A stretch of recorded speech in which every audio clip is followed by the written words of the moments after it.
Aw bismillah Lumière TV sanfɛ min bɛ se ka to a bɛ aw ka kunnafoniw sɔrɔ bi an b'a daminɛ n'an ka jamana in kɔnɔ ye précisément Mali kɔnɔ n'an tora an ka jamana in kɔnɔ an bɛ taa a bɛ fɔ pression ma ko procès Fili Sisoko ana a ɲɔgɔnna minnu bɛ yen nɔ ko justice kɛlen bɛ ka u nɔ minɛ précisément avion san min kɛra an ka jamana in kɔnɔ ka an ka jamana ɲɛmakɔrɔ n'o ye Alhaji Ibrahima Boubacar ka to fanga na n'i y'a ta k'a lajɛ o n'a fɔ o papier kɔnɔna na Madame Fili Sisoko ale kun b'a la ka taa fara précisément a bɛ fɔ cɛ min ma ko Sumeli Bubemega Ala k'e n'a la o fana kun b'a la ani Amadu Kamara o ni u ɲɔgɔnna caman n'i kɔni y'a ta k'a lajɛ a tile précisément naaninan dɔn Fili Sisoko kɔni y'a jira k'a fɔ ko tiɲɛ yɛrɛ la o bɛ ka fɛn minnu fɔ ale ma k'a fɔ ko surfacturation minnu kɛra ka ale bi ko kalama la k'ale tɛ foyi kalama la wa ale tɛ jɔ a la bi ale tɛ jɔ a la sini parce que ale t'a ko kalama wa fana y'a jira k'a fɔ ko ka wele bila fana maa min ye Musa Mara n'o ye premier ministre kɔrɔ an ka jamana kɔnɔ nin fana kɔfɛ Tamtamli n'o fana ye premier ministre kɔrɔ an ka jamana kɔnɔ ko k'o fana wele u bɛɛ lajɛlen ka na a lajɛ u ka na kɛ témoignage ko in na ko bi cogo min na a ko kungu na ɲɛɲɛ ko o bɛɛ lajɛlen kɛra u ɲɛna wa Madame Fili Sisoko fana y'a jira k'a fɔ ko tiɲɛ yɛrɛ la k'ale kɔni sigilen don ko papier bɛna d'ale ma cogo min na u bɛna d'ale ma ten wa k'ale b'u signer seulement u latɛmɛ ko fɛn caman fana kɛra ko in na ko ale kun tɛ o si kalama Madame Fili Sisoko kɔni ka kumakan kɛra o ye wa précisément fɛn min ye i n'a fɔ nin procès in kɔni a dɔnna na Madame Fili Sisoko kɔni y'a jira k'a fɔ ko surfacturation kuma kɔni k'ale tɛ jɔ o la bi ale tɛ jɔ o la sini wa aw ka dɔn seulement ko in kɔni bɛ sen na a bɛ ka ɲɛɲini bɛ se ka to faamuyali ɲuman o bɛ se ka sɔrɔ malidenw bɛɛ lajɛlen yɔrɔ. N'an bolo la halisa an bɛ to an ka jamana in kɔnɔ a bɛ fɔ fɛn min ma ko fonction publique o baaraw kɔni o daminɛna wa n'i y'a ta k'a lajɛ o fonction publique ninnu kɔni fonction publique in kɔni a baaraw daminɛna a kɔni bɛna maa camanba de ta baara la précisément poste minnu bilalen don a bɛ taa fo poste 684 n'i y'a ta k'a lajɛ enseignants de bɛna ta enseignants minnu bɛ catégorie A fo ka taa bila catégorie B D la n'i y'a ta k'a lajɛ o poste o enseignants ninnu kɔni wulikajɔ ni baaraw kɔni o daminɛna min bɛ se ka to o kɔni bɛ taa baara la wa n'i y'a ta k'a lajɛ wulikajɔ ni baara caman bɛ ka kɛ min bɛ se ka to enseignants ninnu olu bɛ se ka kɛ maa ye maa minnu n'u kalilen don wa u bɛ baara min u bɛna baara min kalan kɛ denmisɛnninw kunna k'u b'o dɔn u bɛna ta sira minnu fɛ fana k'u b'o dɔn wa enseignants ninnu kɔni wulikajɔ ni baaraw bɛɛ bɛ ka kɛ min bɛ se ka to a ko bɛ se ka kɛ concours ye concours min bɛna kɛ transparence kɔnɔna na komi i n'a fɔ concours tɛmɛnenw wa Mali ɲɛmaa min cira kɛnɛ kan n'o de ye Amadu Sisawane n'ale ministre de l'enseignement supérieur ye a kɔni y'a jira k'a fɔ ko wulikajɔ ni baara bɛɛ lajɛlen bi kɛ bɛ se ka to baara ninnu kɔni bi ɲɛ wa Amadu Kasunge fana n'ale ministre de la justice an ka jamana kɔnɔ o fana y'a jira k'a fɔ ko baara ninnu ko u dabɔkun tɛ fila ye ko kelen pewu de don min bɛ se ka to jamana ɲɛmaa ka laɲini n'o de ye ka maliden ɲɛnamaw sɔrɔ maliden kuraw sɔrɔ malidenw sɔrɔ maliden minnu ni Mali ka d'u ye ko ni wulikajɔ ni baara ninnu kɔni bɛɛ bɛ ka kɛ o hukumu kɔnɔna na min bɛ se ka to ko o ni baara ninnu kɔni ko o bɛ se ka ɲɛ n'i y'a ta k'a lajɛ Mali fonction publique tile damadɔ in kɔnɔ précisément transition min na Assimi Goïta bɛ o ɲɛmaa la o kɔnɔna na a jirala k'a fɔ ko baara minnu bɛ ka kɛ a kɔnɔ ko tiɲɛ la ko baara ninnu bɛ ko bɛ ka ɲɛ kosɛbɛ wa an bɛ bɔ yen nɔ Mali école ta min kun bilala sini na octobre kalo tile gale octobre kalo a kɔni bɔra o ma k'a bila a bɛ fɔ kalo min ma ko novembre kalo o tile 4 Mali kurukara bɛɛ lajɛlen kɔnɔna na k'a sababuya kɛ gɛlɛya minnu nana ka ɲɛsin maaw ma sanko sira fɛ ani fɛn wɛrɛw ni jamana ɲɛmaaw yɛrɛ y'a jira k'a fɔ ko a bɛ fɔ min ma ko des événements catastrophes ko o de don o de kama ministre kɔni y'a jira k'a fɔ ko école tɔ baara ma sini ta. N'an bɔra yen nɔ aw ka dɔn k'a fɔ ko Mali précisément jamana ani Burkina jamana olu kɔni ye précisément damakasi wale papier k'a don maa contre la maa min bɛ wele ko kunnafoni dila n'o ye journaliste min ni a sigilen don tubabu jamana ka précisément o ka kunnafoni di so min bɛ wele ko France 24 ni cɛ in kɔni bɛ kunnafoni di yen o cɛ in kɔni ale de ye maa ye maa min n'i y'a ta k'a lajɛ a ka wulikajɔ n'a ka baara bɛɛ lajɛlen bɛnnen don ka kunnafoni ka ta ka a ɲɛsi gɛlɛyaw ni kunnafoni ko ta ko ɲɛsi maaw ma maa minnu ni malidenw don maa minnu ni sahelidenw don maa minnu ni farafinadenw don wa nin cɛ in o ye kunnafonidila ye kunnafonidila min ni arabu don a bɛ France 24 la u b'a wele ko Nasari n'i y'a ta k'a lajɛ o cɛ in kɔni ale Mali ɲɛmaaw y'a jira précisément an ka jamana procureur min ka baara ɲɛsilen don terrorisme o kɛlɛko ma o kɔni y'a jira k'a fɔ ko ani terroriste kɔni k'a ka kunnafoni di cogo b'a jira k'a ni terroriste bɛ ɲɔgɔn kalama wa a bɛ kunnafoni di so min na olu fana tɛ ka kuma o tɛ ka foyi fɔ a la donc Burkina ni Mali kɔni u ye u ka procédure judiciaire kɔni u ye o wulikajɔ o daminɛ ka plainte don ni cɛ in kama min bɛ se k'a to a bɛ minɛ ka don o bɛrɛ la k'a ɲɛfɔ maaw ye gɛlɛya ni tɔɔrɔ min ni o bɛ ka ta ka ɲɛsin farafindenw ma précisément sahelidenw ma terroriste fɛ a bɛ minnu kalama la walasa a ka se ka ɲɛfɔ bɛɛ ka se ka faamuyali ɲuman sɔrɔ a la n'an bɔra yen nɔ an bɛ to Burkina an bɛ taa Burkina Faso n'an taara Burkina Faso o ka jamana kɔni ye wulikajɔ kɛ wulikajɔ in kɔni a kɛra bi don min bɛ wele ko tubabukalo septembre o tile 30 tɛnɛndonya in na a jirala san 2024 précisément a jirala k'a fɔ ko u ka juridiction kɔni o tali n'a bɛ fɔ a ma ko la rentrée juridictionnelle ko o kɔni baaraw bɛna kɛ n'Ala sɔnna ma sini le 1er octobre 2024 wa a naga ɲɛ 9 kɔni ko jamana ɲɛma n'o ye Burkina jamana ɲɛma ye ko a bɛ ye kɛnɛ kan kɛnɛ min bɛ se k'a to ko wulikajɔ ni baara bɛɛ bɛ ka kɛ Burkina bɛɛ bɛ se ka lafiya précisément justice ko n'o ye i n'a fɔ an ka kiiriko o sira fɛ n'i y'a ta k'a lajɛ Burkina bɛɛ kɔni olu ka wulikajɔ n'u ka baara a bɛɛ bɛ ka kɛ min bɛ se k'a to i n'a fɔ kiiriko in bɛ se ka kɛ fɛn ye fɛn min bɛ se ka Burkina bɛɛ lafiya a bɛ se k'u bɛɛ nafa a bɛ se ka nafa ta ka ɲɛsin u bɛɛ lajɛlen ma u y'a jira k'a fɔ ko capitaine Ibrahim Traoré n'ale kɔni ye Burkina ɲɛmaaba ye bi bi na n'u b'a wele ko président du Faso ale kɔni bɛ ye kɛnɛ kan ani a ka maa caman précisément ministre min ɲɛsinnen min ka baara ɲɛsinnen bɛ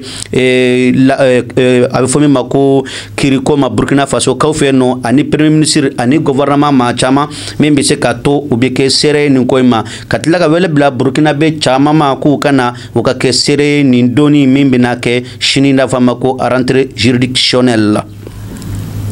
n'an bɔra yen nɔ hali sisan an bɛ to précisément Wagadugu Burkina précisément Burkina kaw fɛ yen nɔ i bɛna ye k'a fɔ k'u ka cɛ dɔ kɔni bɛ yen nɔ sa ale de ye maa min ye u ka service précisément a bɛ fɔ min ma ko unité spéciale précisément o ɲɛma kɔrɔ dɔ don n'u b'a wele ko Ahmed Kenda ale kɔni ye maa min minɛna Niger kaw fɛ yen nɔ précisément tubabukalo min tɛmɛna o tile 30 o tukalo a jirala k'a fɔ ko nin cɛ in kɔni ko a minɛna k'a to sira min n'a jɛlen kun tɛ wa nin cɛ in ko Burkina ministre de la sécurité o bɔlen kɔfɛ ka kuma ko cɛ yɛrɛ ma bɔ ka n'a ka to bɛɛ la wa aya maa dama dɔ bɛ a y'u tɔgɔ fɔ ko in na min kɔni kɛra dabalabanko ye sabula Burkina ɲɛmaaw y'o kuma fɔ maa caman bɛ y'u kuma da la mais ni cɛ in ka kuma senfɛ o caman dara la a y'a jira k'a fɔ ko précisément Ahmed Kenda ale kɔni y'a jira k'a fɔ ko maa minnu n'ale ni b'u ɲɔgɔn kalama minnu y'ale bila baara in kɔnɔna olu dɔ ye i n'a fɔ Paul Hari Damenba n'ale ye Burkina président kɔrɔ ye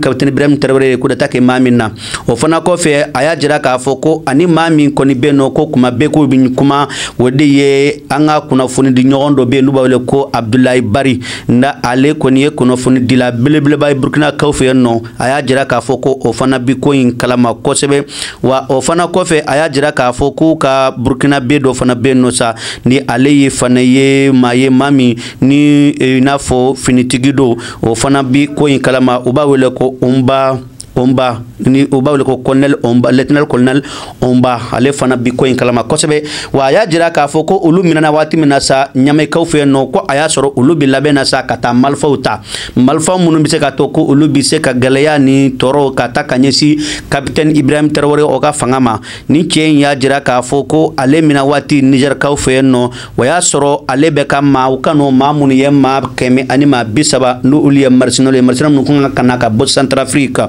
aya jira ka foko mina minu ulu kumbeka uta ulu yoro o mina nunko ni yata ka laje adoye aka 47 no ye malfa abfama ko fusil d'assaut asa 47 o fana aso 47 plutôt o fana ko fe aya jira ka foko di PKMS ko ulu fana o kunga ka ulu bolo ani DRPG 7 ko o fana kunga ke ulu bolo ndongo aya jira ka foko 4 mortier o fana kunga ke ulu bolo ona nyona chama aya jira ka foko ni mina nunko ni ku kunga de uluma ko uyoro kundone ndo koy wa ko maro de kumbe ko de kumna ta ulubla yoro ina parce que asoro ale temena ka bo Togo ka ta bene fanfe ka ta boni nyamaye ale kumbina do o sira de fe ana aka mercenaire nunko ni munu sena même saka to bimbe saka to ulubina geleya koni ani kollo ka ta kanyesi wagadugu kawma précisément capitaine Ibrahim Traoré anaka jamakulu no ulubi Burkina fangana aya jira ka foko ale minanen koni ko yana le kamina koni kale ni mamunu kumana yana galeya mana soro ale wuma nun koni kunye damimba nda ale président koroye no abo fole ko Paul Ari damimba fokata afara Abdoulaye Bari ndale kuna funi dilaye Burkina be kawfe no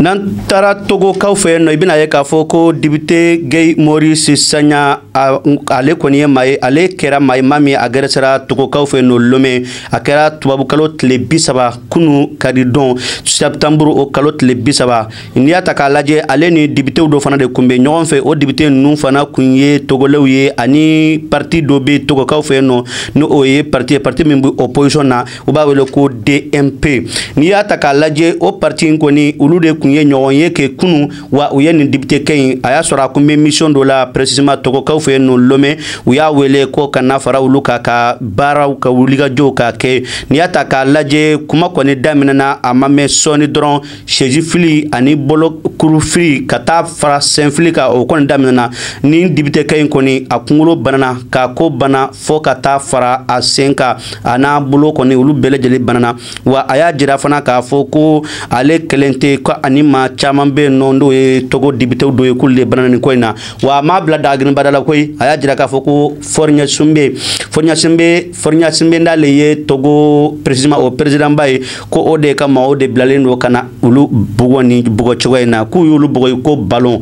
be bugo chogo ku ulu bugoro tende ni ataka alaje ni député ko ni tienra la ya jira ka fo ko ni kera gale ya bay ko ulu tiseka jeni ni bugoli sugunu ye tuguni ko o manga ke blay kumate député mimbe seriao ka barala hal na soro ayera nyoye min kenaka o nyoye do o nyoye mi bi précisément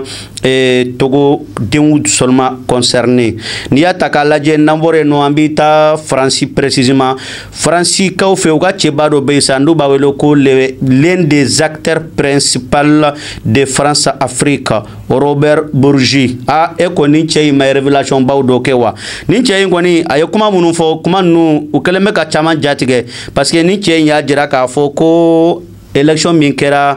Kodowar kaw fe no ni Alassane kera fangatigi ola ko chenta e bi chenta e shini ko Alassane maganye bi Alassane maganye shini wa ko mami gena ko de Laurent Gbagbo ina fo o ka seni nyama min kumbe adon kama aya min fo ko de kunye cheme ko Sarkozy de ya afanga ka yalama ka di Alassane Dramane Ouattara ma wa ya jira fana aka livre do konana parce que kuma numbe bora akelenga livre do bo dongo livre konana ye kuma chama ba fo livre kono an journaliste do be no o de yambara ka no journaliste do de no o tuabu fe no France président o de ano de jera ka bara nu belejeli ke ñon fe wa ndia taka alaje aya jira ka foko Thomas Sankara asara chodi jonya fra a commandi te savena fo le communautaire abemi abi fanyume aya jira fana ka foko français ka kambe minkumbe boake ka ufeno ko jonya bombarder en 2004 ayo fana fo Thomas Sankara ka sa kera 1987 aya jira fana k'a fɔ ko i b'a ta k'a lajɛ maa min wele ko Pascal Bongo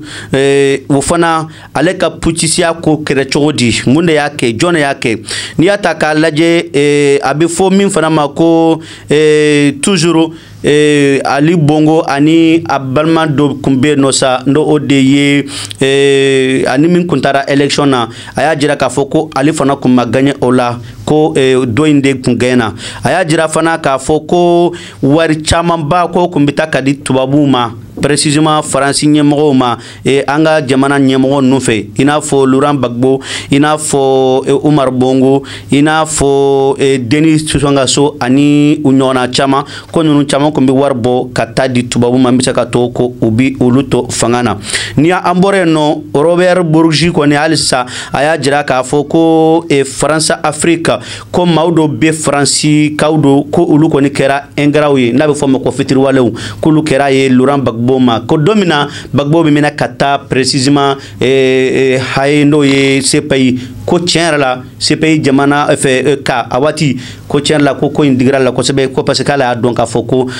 maa tɛ maa min kan ka taa yen wa kunnafoni min bɔra ka bin k'a jira k'a fɔ ko Gbagbo n'o tɛ ko foyi la ko o ye tiɲɛ de ale kɔni ma wa ale tɛ se ka sa fewu n'ale min kuma ninnu ta k'a da diɲɛ maa bɛɛ tulo kan ka jira k'a fɔ ko tiɲɛ yɛrɛ la nkalon camanba de kɛra ko in na wa nin cɛ in kɔni n'o ye Robert Bourgi a ye révélation bɔgɔden de kɛ a ka livre kɔnɔna na min b'a jira k'a fɔ ko tubabu kɔni u bɛ ka jouer an ka fɛn caman kan wa a y'a jira k'a fɔ hali Sénégal ko ale kɔni ni Sénégal ɲɛmɔgɔw ye baara caman kɛ ɲɔgɔn fɛ wa terimaw don wa a y'a jira fana gɛlɛya ni tɔɔrɔ caman bɛ yen nɔ minnu kɛra ka ɲɛsin fangaw dɔ ma Sénégalikaw fɛ nɔ ko olu sen bɛ nin bɛɛ lajɛlen la donc an bɛ hakili jigin k'a fɔ ko bi maa min tɛgɛ b'an ka kamara la kun ye Cɛdo Dawuya Morisala Ture kuma bara kun min bolo wa n'Ala sɔnna ma n'an wulila sisan an ka partenaire Mamutu Traoré an b'a fɔ ka waleɲuman dɔn yɛlɛ électronique ka mouvement Ambiko Fatimata Ɲani Batuli n'a balimamuso Binta Ɲani k'u fo ani Tuluci groupe bɛɛ ani mouvement Ambiko maa bɛɛ ka tila ka Samba Gueye k'a fɔ ale n'a ka tailleur ɲɔgɔn bɛɛ lajɛlen a n'a baarakɛɲɔgɔn bɛɛ lajɛlen a n'a ka maa o maa bɛ yen k'o bɛ baara kɛ DK style o kɔnɔna na an ka folintani bɛ s'u bɛɛ ma a y'a kan bɛn n'Ala sɔnna ma sini an bɛna ɲɔgɔn sɔrɔ yan Mali o kalan kɔni ko bɛ taa sini an mana munumunu ka kunnafoni minnu sɔrɔ an bɛna da o tulo kan wassalam. Balimakɛw n balimamuso électronique de jɔyɔrɔ bɛ aw la o banna pewu walima sokɔnɔminɛnw misiri kɔnɔminɛnw studio minɛnw salle de conférence minɛnw fo ka taa se bafulu minɛnw ma mɔgɔ kelen pe sɔrɔ yɔrɔ kelen pe hatɛ fune dumasi Cheikh Mamutu Traoré yele électronique a filɛ ni bɔra Memo sirafara la k'i bi yɛlɛ ka taa centre meublé fan fɛ yanni ka fara juste i bi i côté gauche lajɛ yele électronique Cheikh Mamutu Traoré i b'a sɔrɔ yen nɔ i mɔgɔ mina se minɛn o minɛn ma a minɛn bɛɛ lajɛlen bɛ yen i n'a fɔ bafule guitare lampadaire chaise micro piano b'o la batterie ampli microphone fo ka taa se lumière ma maa o maa bɛ yen k'i b'a fɛ ka galon bɔ n da o tuma na sa boli biribiri i ka taa se yele électronique Cheikh Mamutu Traoré ka yɔrɔ la n'i ye ɲɔgɔnmɛ bila cɛncɛnkulu sanfɛ tɛgɛ t'a yira tuguni dɛ o ye cɛ funɛ dimanche o tuma na sa an bɛɛ lajɛlen ka wuli ka jɔ kɛ an ka Mamutu Traoré ka yɔrɔ sɛgɛrɛ yele électronique hatɛ DK style Samba Gueye ka yɔrɔ a filɛ ni Kalabankura n'i bɔra dugu kɔnɔ n'i bɛ taa aéroport la i bɛ fara droite fɛ polisiw kɔrɔ yanni i ka se Umu Sangare ka hôtel ma carré fɔlɔ n'i y'o tɛmɛ seulement i bɛ droite lajɛ Samba Gueye ka yɔrɔ bɛ sɔrɔ yen n'o ye DK style ye aw mɔgɔ bɛ kalali kɛ sugu o sugu la a bɛ sɔrɔ yen broderie ordinateur broderie 217 couture wolof couture nigérien costume africain couture ou modèle Jumaye Faye maa o maa bɛ bazin sugu o sugu fana n'o ka di ye i bɛ taa yen nɔ 2 pièces 3 pièces faux pièces ninnu bɛɛ lajɛlen o bɛ sɔrɔ Samba Gueye ka yɔrɔ la DK style a ye munumunu yen nɔ u bɛ galon bɔ an da